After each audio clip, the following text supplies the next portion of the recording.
Imagine walking into a quiet house in a small Iowa town and realizing that, more than a century ago, 8 people spent their final night inside those walls. No one knows exactly what happened after the family went to bed. No one knows who entered the house. And after more than 100 years, no one can say with certainty why the killer was never caught.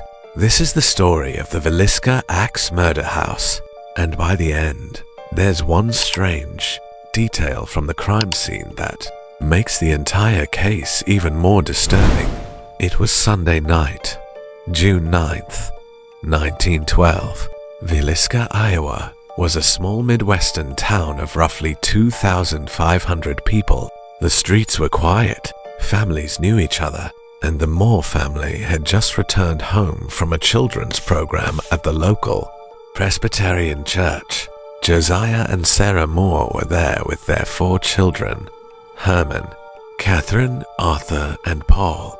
2 sisters, Lena and Ina Stillinger, had also joined them for the night. They walked home together after the church program. It was around 10 p.m., and as far as anyone knew, it was an ordinary Sunday night. The family settled inside the small 2-story house at 508 East 2nd Street. Then the lights went out. Sometime during the night, something happened inside that house. By morning, all 8 people were dead. The crime shocked Villisca, but what investigators discovered inside the house made the mystery even stranger. The killer appeared to have spent time inside the home after the family went to sleep. Investigators found the murder weapon inside the house, and one of the strangest discoveries was in the attic. 2 cigarette butts were found there. That raised an unsettling possibility. Had someone entered the house before the family went to sleep and simply waited? Even more disturbing, investigators found evidence suggesting someone may have watched the house from the nearby barn. There was an indentation in the hay beside a knothole. If the interpretation was correct, someone could have been lying there, watching the Moore family, waiting. The original investigation was also badly compromised. In 1912, forensic science was nothing like it is today. Fingerprints were not routinely collected the way they are now. The crime scene wasn't securely preserved. People entered the house, evidence was handled, and the weapon itself was reportedly touched by people who had no business touching it.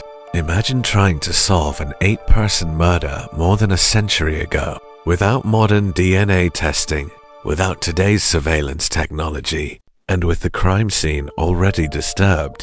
That was the nightmare investigators faced. And then came another bizarre detail. A gas lamp upstairs had been altered so that it produced only a very faint light. Why? Was someone trying to see inside the house without attracting attention? Was it simply part of the family's normal routine? Nobody knows. The investigation dragged on.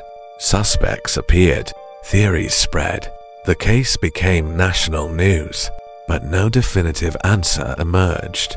One of the most notable suspects was an itinerant minister named George Kelly. Kelly had been in Villisca around the time of the murders and eventually became entangled in the investigation. At one point, he even claimed responsibility, but his story was deeply controversial, and a jury eventually acquitted him. The case remained unsolved, and that is where the story could have ended. A terrible crime, an unknown killer, a forgotten house.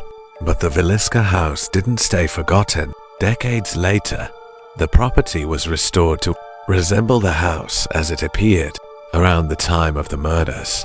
Eventually, it became a historical attraction, and then visitors began reporting something else. They said the house felt different. Some described an intense feeling of being watched. Others reported hearing footsteps when nobody else was nearby. Some visitors have claimed to hear children's voices or laughter.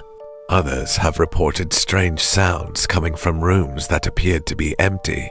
These stories are paranormal claims, not proven evidence. But there's something psychologically unsettling about standing inside a house where 8 people really did lose their lives. The walls aren't telling you what happened. The darkness isn't telling you what happened. And the unanswered questions are still there. But there's one detail that makes the Villisca story particularly haunting. The family had gone to church that evening. They had spent the night together. The children had friends staying over. It should have been an ordinary family memory. Instead, it became one of the most notorious unsolved crimes in Iowa history, and whoever entered that house that night seemed to leave almost no reliable trail behind. More than a century later, we still don't know exactly who the killer was. We don't know exactly how long that person remained inside, and we don't know what they were thinking while they waited in the darkness. Today, the Villisca Axe Murder House stands as both a historical site and one of America's most famous allegedly haunted houses. Visitors come looking for ghosts, but the deeper mystery isn't whether the house is haunted, it's what happened there in the first place. Because ghosts can be debated, paranormal experiences can be explained in different ways, but the murders themselves are real. 8 lives were lost, and the identity of the person responsible remains one of America's enduring cold case mysteries. So here's the question. If you were standing inside the Villisca house at midnight and suddenly heard footsteps coming from the room upstairs, would you go investigate? Or would you leave the house without looking back? Let me know in the comments. And remember, sometimes the scariest thing about a haunted house isn't what people claim to hear inside it. It's what happened there when nobody was listening.